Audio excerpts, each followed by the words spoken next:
This is Hospitality One-to-One, conversations on the industry. Here's your host, Chris Bennis. Well, joining us today here on the Hospitality One-to-One podcast, this is actually going to be a first for us. We have an in-studio guest. They actually let us bring someone in and talk to them. I've got Bob Pacanovsky. Bob, you are obviously, those who are watching realize that either Bob is very overdressed or I'm very underdressed for the podcast, but it's actually on purpose. This is part of Bob's brand. Bob actually is a keynote speaker. He's at corporate events, as well as he's the black tie experience speaker. He talks about customer service. Bob, thanks so much for being here today. I appreciate it. Chris, my pleasure. Thank you. Thanks for bringing me into the studio. Glad to do it. Awesome. Glad to do it. So, obviously I want to get into your background. I want to talk more about you, about what you've done. But of course, whether you're remote or you're in-house, we have to treat you to the Hive, if you will. I'm looking forward to it. That's great. For those who don't know what the Hive is very simply, it's a chance to get to know more about Bob. Some quick unscripted answers. And you'll have 1 minute to do it. Now, normally I would just kind of guess at the time. I'm actually going to use my phone here. We're going to set the timer for 1 minute. And when we get ready to go, Bob will be able to answer a little more about himself. So, are you ready to step into the Hive? I am. Let's go. All right, here we go. Question 1. What was your first job? Worked at my uncle's pizza store in Parma Heights. What is your favorite restaurant? Boy, I don't know if I have a favorite, but I still love pizza. I love deep dish pizza. So. And first car? First car was a Ford LTD2 black. Ford LTD2. Coke or Pepsi? Not much of a soft drink. I like Coke, although my wife likes Pepsi. Dog or cat? Dog. Dog. PC or Mac? PC.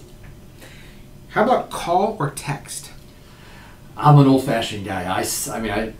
I love to pick up the phone and talk to people. If you could live anywhere other than Akron, Ohio, where would that be?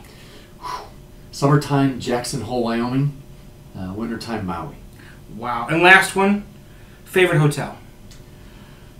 Don't have, they're all, there's some good ones out there. So I can't pick one in particular. So I'm sorry. That's okay. Well, I'll tell you what, we're at minute 8, so we went a little over, but not a problem at all. Great questions, great answers there.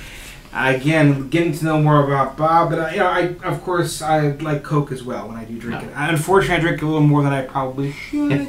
We'll talk later about that. Right.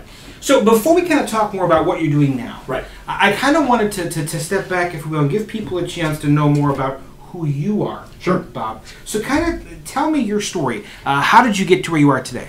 Well, you know what, Chris, so I have been in the hospitality industry for over 22 years now. Opened up my first restaurant in 1994.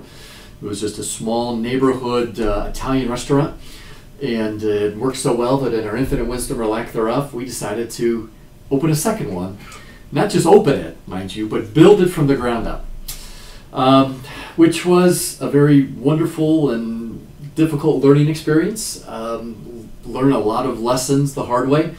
Learned that you have to be more financed and have more of a marketing budget. And unfortunately, it didn't work. It only lasted about a year. But because of that, I started doing some catering out of that. And when I bought my first restaurant back from my partners, started doing some catering. Didn't really know a ton about it now. I should say that I have a finance degree. Okay. But worked in the family business, as I mentioned. I got my start working for I'm working for one of my uncles at his pizza store here in Parma Heights, and learned the business. Really never thought of it. So started this catering thing. I started to like it, and then I answered an ad here in Akron for, at the time, it was the Inventors Hall of Fame. They were looking for preferred caterers. I didn't even know what a preferred caterer was, but I had a chef at the time, and he and I answered the bid, and lo and behold, we got it. Became one of the caterers.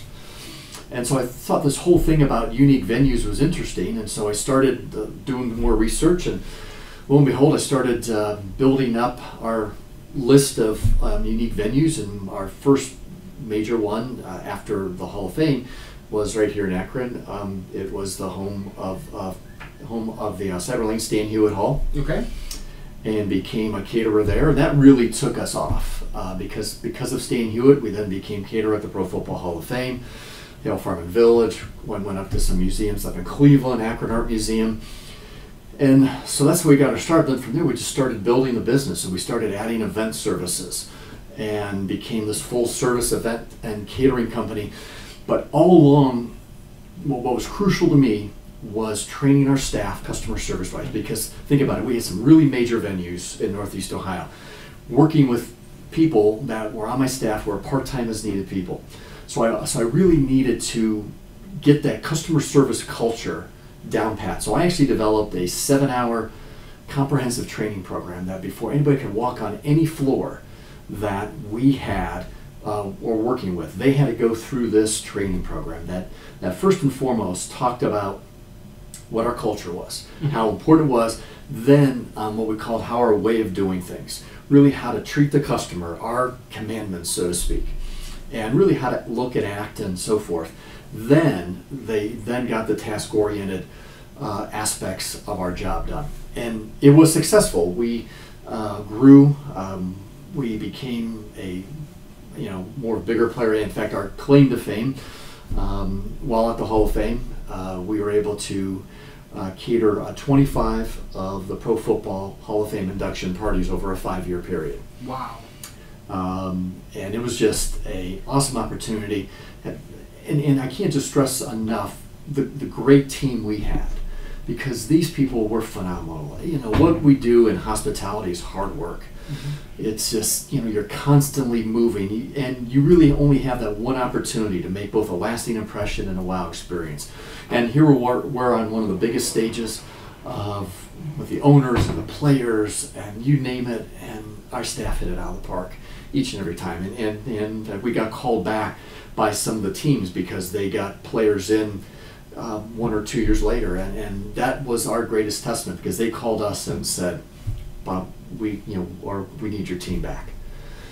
So was doing very well, but I started doing some more training and really enjoyed it. Was doing more of because people were going through my training course and saying, Bob, my full-time company doesn't even have anything like this. How can you help us? I never thought of it. To be honest with you, this is what I love to do. And then started doing some other training on business etiquette.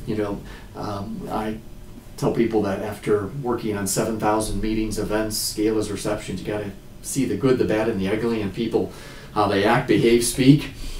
So started adding that, and one thing led to another, and I looked at it and I said, what will my business look like if I could sell this?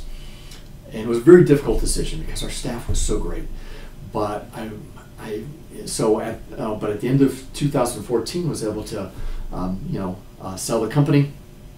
And in 2015, started doing this full time, speaking and training. And in 2016, changed the brand to the Black Tie Experience. And here we are. So to put in perspective, I wanted to walk back, if we could, the catering, because for those who may not necessarily have an appreciation for the scope of what you do when it came to the catering side of things, give me an idea. What were we talking about, numbers of people you were catering to at a time? Yeah. Well, okay. So just in 2009 at the Hall of Fame parties. So we did 5 parties simultaneously on the grounds of the Hall of Fame, served 1,900 people at the same time. 5 different menus, 5 different themes, 5 different staffs. Now, we had to bring everything. That's, so what we did basically at these venues is, we did off-site work. So what I would tell my staff is that we never played a home game. Everything we had to do was on the road. So that had to make sure that our systems were very detailed. People had to understand what it meant to work on the road with us. But it worked. So you started off because you wanted to make sure that your employees differentiated themselves when it comes to customer service. So you created this 7-hour training course internally. Correct. Kind of give me an idea what, and you've talked about it a little bit, but really what was the driver? Because you had a successful catering business. By all accounts, you could have stayed catering, and obviously working with the Pro Football Hall of Fame, Inventors Hall of Fame, what have you, you could have easily just rolled in the dough per se when it comes to doing that. What was there a particular moment that you realized this was more important right now, I need to do this? You know, I don't know if there was that aha moment, but I think, Chris, what it was for me was that I saw that I was really, as much as I enjoyed what I was doing, and I did, the people were wonderful, the clients were great, I had this energy that I never knew I had when I got in front of people and started working with them and started helping them solve some of their challenges when it came to customer service. And it was interesting. My wife at the time was our office manager, and I would come back from a training, and I wouldn't have talked to her before that. And so I walked in the office, and she said, or she would look at me, and she said, "So it went really well, didn't it?" And I said, "Well, yes. How do you know?" She said, "Because of your beaming. You just have so much energy right now." I said, "Wow." And so I just looked at that, and I said, you know, if I could use what I have and help other companies, it's something that I wanted to do. So let's talk first of all, before we go into what the training is, okay? With your experience working across the board, what do you feel is the biggest, I guess, area lacking when it comes to customer service across the board? If we looked at all the industries, right? If we could paint it with a broad brush, what's that one thing that you think is really lacking? I think the training, in terms of training a mindset on how not to deliver just what you're supposed to do, which is what I call customer service, but really going above and beyond, of really making people feel differently about your product or service. I think, Chris, we live now in what I call just a good enough society. You know, the customer service is just good enough, and unfortunately, we as consumers, we take it. Like, well, you know, that's what it is. Well, I think that if we can really engage our employees on how to show them, just by going above and beyond, doing those couple extra things, how they can feel and how their customers can feel about their company, their product, their service. So I think it goes back down to training. And you know, we've heard this before, and in this industry, especially in, you know, as we paint the broad scope of hospitality, one of the biggest challenges that I really come across is, yeah, Bob, you know what? Yeah, but our people are leaving. You know, I mean, I can't keep people, so I don't want to make that investment in training. Well, I think that's a double-edged sword. You're going to have to make that investment in order to keep people. Yeah. Well, I mean, and you brought up a point, because I guess when it comes to customer service and the people side of things, there's always this adage too, you know, and not to sound old fogey about the whole thing, but the idea of they don't make it like they used to. Whenever you see the period pieces in the 50s and the 60s, you think of the Woolworths, you think of the you know, candy store counter, you think of the high level of customer service. And this goes across all industries. Correct. Do you think, in your experience, that persona that they provided a better customer service experience for a guest back, or for a customer back in the 40s, 50s, 60s, do you think, in fact, customer service has, I guess, gotten worse as we've gotten more digital, as we've gotten more modern and more current?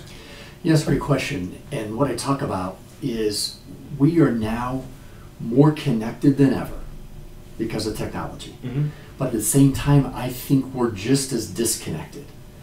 I think that we're missing that personal touch. So yes, I would agree with you to a certain extent that I think at times we're relying too much on our new technology when it comes down to the point of this these businesses are still all about people.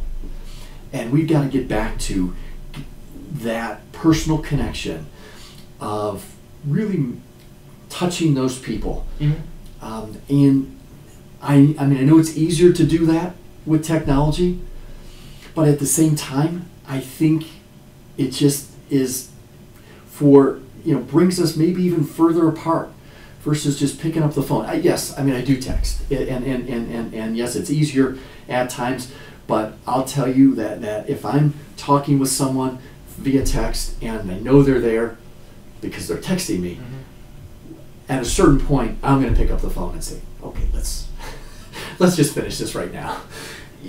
Oh, hey, Bob, thanks for calling. So I think we've got to get back to it. I think to your point, yeah, it's funny. Those who are married will appreciate this. Texting can get you in trouble because you don't know the intent behind. There's two letters. Okay. Now, is it okay or okay or okay? You don't know that on via text. Right. And you're leaving it up to that other person to read the text and to have the same mindset you have. If they don't, case in point, many husbands out there probably have found themselves in a little bit of the doghouse over those comments just because of the fact that they don't know how it's going to respond. So I get what you're saying. Yeah. No, it is. So let's talk about this a little bit too. I mean, so when, you've been a student of customer service for quite some time now. Yeah. Let's talk more about what types of services do you offer as part of the black tie experience? Right. So there's three tenets for me that fall under the black tie experience. It's the black tie customer experience, the black tie, the second one is the black tie leadership experience, and then the black tie workplace behavior experience, etiquette experience. I don't like to use the word etiquette because it freaks people out.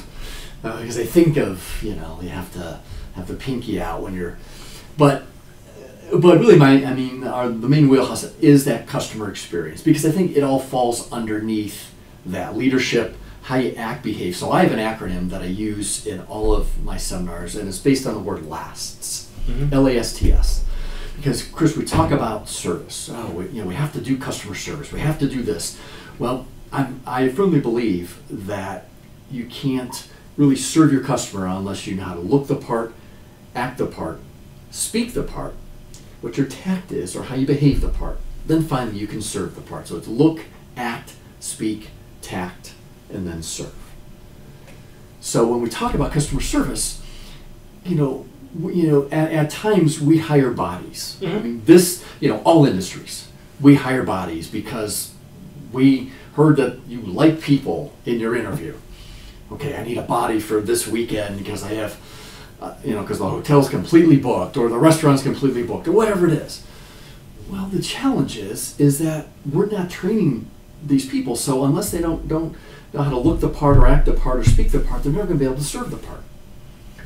So I really talk about that, and then based on that, I have what's called 4 principles on how to deliver the black tie customer experience. And these are principles that I put together in my business. So they've been tried and tested, they've been proven, and they kind of all build on each other because, see, my goal, in our hospitality industry, we get a lot of what I call one and dones. Okay. They come in to stay overnight, never see them again, or they come into your restaurant, or they go to your event, and well, my goal was always to try to get as many people moving from one and done, or maybe satisfied customers, to those loyal and raving fans. Right. And we would have clients who would literally just do this. They would pick up the phone and say, Bob, here's our next event. It's coming up on such and such date. Here's my budget. Do what you have to do. I trust you completely.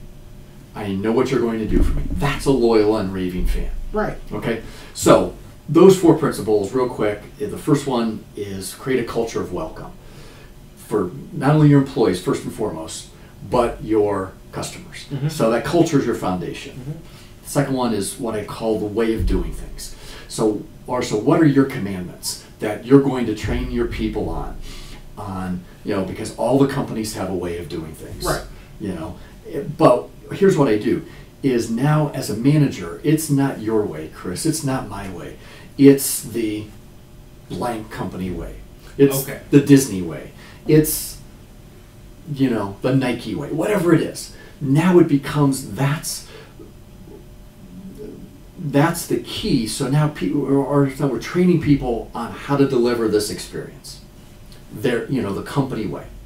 It's not robotic, it's very personalized, conversational way to do it. But we go through with our clients to say, okay, so let's brainstorm. What are the way, oh gosh, Bob, we haven't really thought about it before. Well, okay, but how do you speak to customers? That's a good question. Well, let's write it down. People have to know that.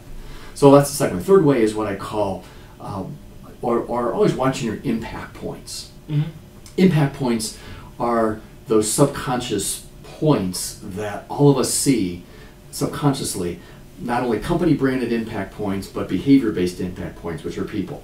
So I actually walk people through their own business. Say, okay, if I'm a customer for the first time, what's your parking lot look like? What's your lobby look like? What's your front desk look like? What's your restrooms look like? We all know when you, as a consumer, you walk into a restaurant, but then, what do your people look like? How do they look, act, speak, so forth. So those three things all build up to then the fourth principle is really trying to transform those customers from satisfied to loyal. Okay. And so then we have a process. Okay, here are 6 ways to do that. So it's a full team approach. So at the end of it, hopefully you'll have this playbook on how to do things. So, when it sounds like it can be both a consultation, as in we'll work one-on-one with your company to help improve the customer service or leadership experience there, but you also will go and speak at events as well. Exactly. And what kind of an environment is that? When you go to speak, what types of groups are you typically speaking to? What's your ideal audience? So it really runs the gamut. So like for example, Friday I'm going up to speak, and I'll be an opening keynote for a conference of chamber executives. So I'm doing that. I'm going to be the closing keynote at a conference in downtown Cleveland this summer for a state association. I'm actually going out to Las Vegas in June, and I'm going to be one of the breakout speakers at a national conference. So it's from healthcare, hospitality, business to business, nonprofit. My goal is to get this message out because customer service is for everybody. And here's one of the questions I ask a lot, Chris, and that's why. And we use the word hospitality in this industry, but if you think about it, so I ask people all the time. I ask for a show of hands. How many people believe that they're in the hospitality business? And when I speak at conferences or associations that aren't involved in the hospitality business, people don't know what to do. They don't raise their hand. But then I show them a definition of hospitality, which is the art of making that personal connection with someone. Mm-hmm. And then I say, based on that definition, aren't we all first and foremost in the hospitality business? So we have to change the mindset of all of our industries that I understand what business you're in, but first and foremost, you're in the hospitality business. You have to make that personal connection. Otherwise, it's never going to work. You have a matter of mere seconds for that person walking in the door, no matter what business you're part of, to make that impression.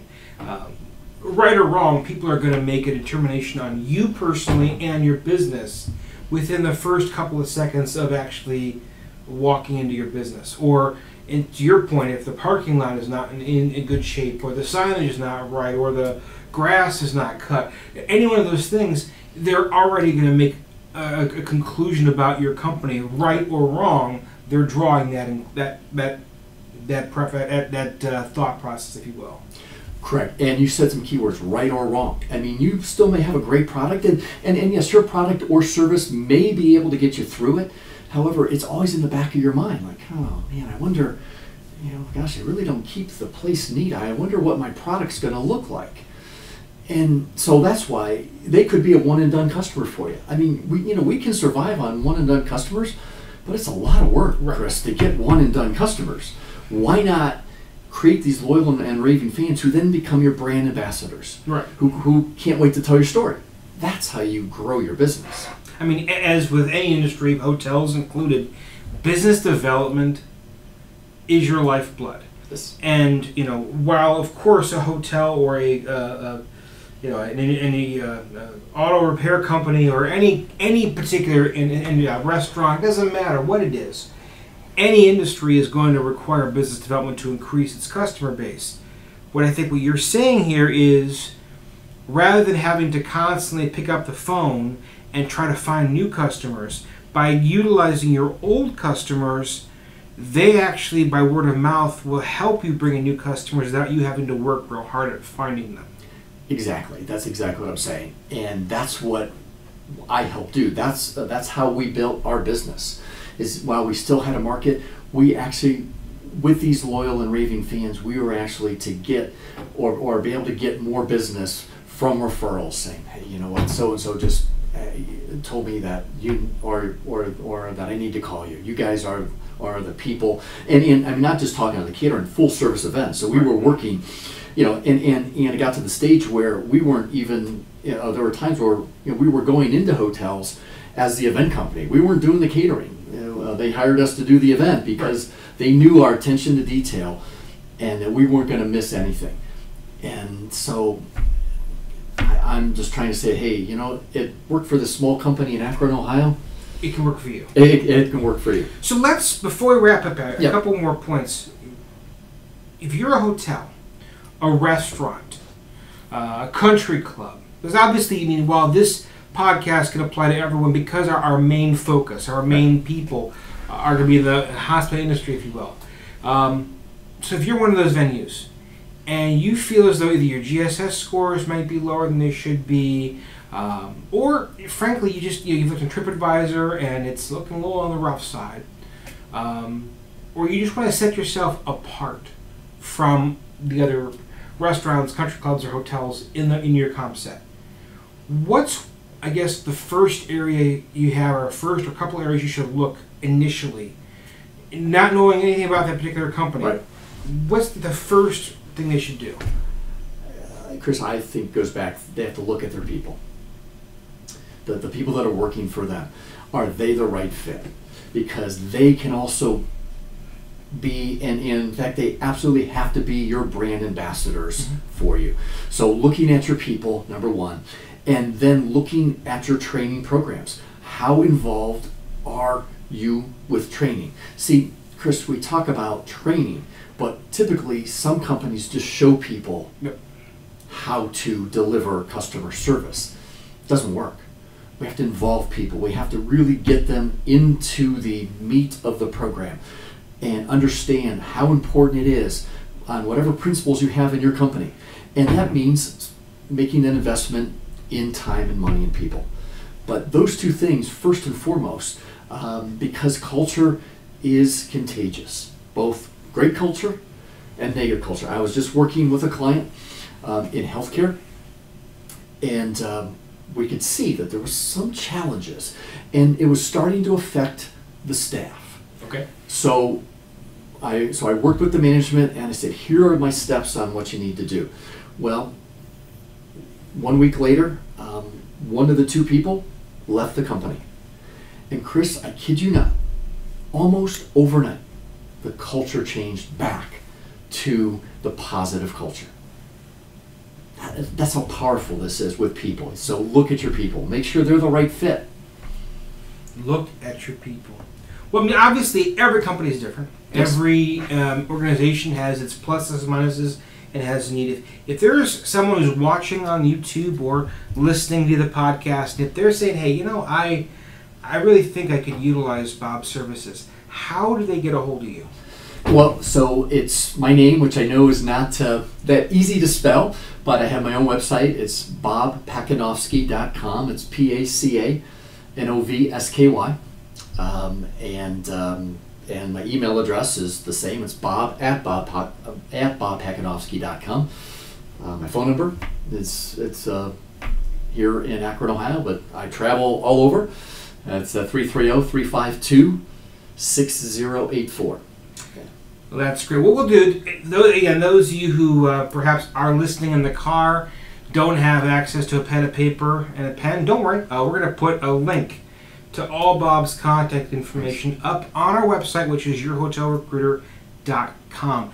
Bob, great conversation. Love talking to you in person. Thank you. Yeah, this is great. You know? Well, and Chris, so that those of you that can see it in person, I have a little black tie gift for you. So this is just, I always want to, and I think you are actually doing this, but I want you to always be delivering the black tie experience. Going above and beyond to make people, and there's a little even something in there inside for you. Bob is speaking my language of my people, which is food. So, Bob, again, Snickers bar. Again, this is fantastic. Great cup. Thank you so much, Thanks, Bob. Chris, for the time. Appreciate it. Appreciate it, sir. It was great talking to you. Have a great day. Thank you, too.